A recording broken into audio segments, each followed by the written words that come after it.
Okay, so I want to cover wrist glides and circles today. So basically, what you're going to be trying to do is trying to create an awareness and motion wrist. So it's not about how far your wrist moves, it's more, hey, do you have control over this said wrist motion? So we're going to start with up and down glides. So remember, this is the area that you want to move.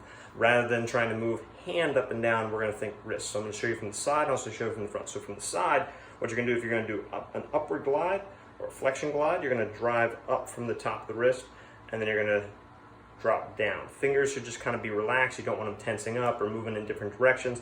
So you're just going to glide up and glide down. For those of you who are old enough, this is Paint the Fence from Karate Kid.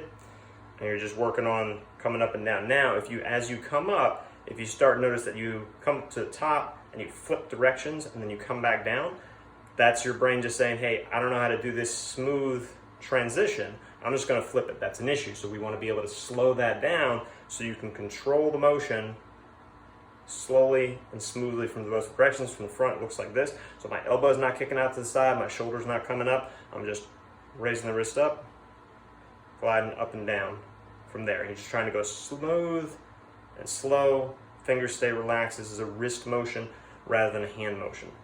So then you have lateral glides. So lateral glides go in and out. So if I show you from this angle, you can see my wrist goes in, my wrist goes out. So these are the areas where I'm trying to move from. And so what you're trying to do is trying to go back and forth with the wrist. Realize though that there's a lot less range of motion here than there is here. So it's not going to be as far as it is up and down, which is okay.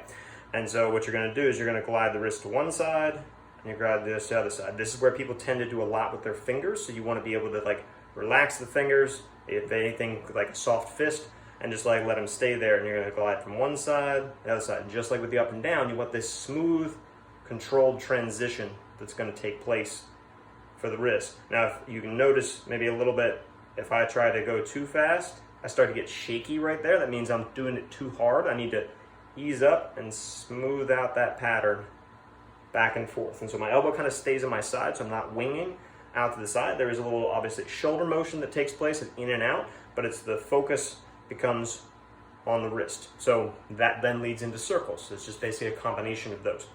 So what you do is that you can start with a box where you're going to glide up, and then you're going to glide over, you're going to glide down, and glide in. It's fine to watch it because your visual feedback helps you to be able to say, okay, hey, am I doing this right?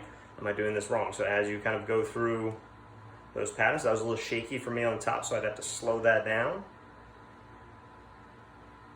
That's just a little harder for me. So this is also where people tend to twist their hand. So again, you're staying level within this. So there's just not a lot of range up here, and that's okay. So I just go to there, come back down, and come in. Then as you get better at that, you start just rounding the corners, and you turn that into a wrist circle. The way I think about it is like the hand is almost fixed, like there's a pen sticking out of your wrist, and you're trying to draw a circle with that pen as opposed to a circle with the hand. Again, if you're struggling with this, it might mean that, hey, I just got to stick with the up and down and the side to side till I get really good and smooth with that before I go into the wrist circles. And obviously you want to go in the opposite direction as well. Again, smooth and controlled. You're going to do these once you kind of get the pattern down. It's like maybe 3 to 5 reps. And you'll do those 3 to 5 times a day, depending on where you're most challenged. And that's trying to help with the feedback for the nervous system to improve body awareness.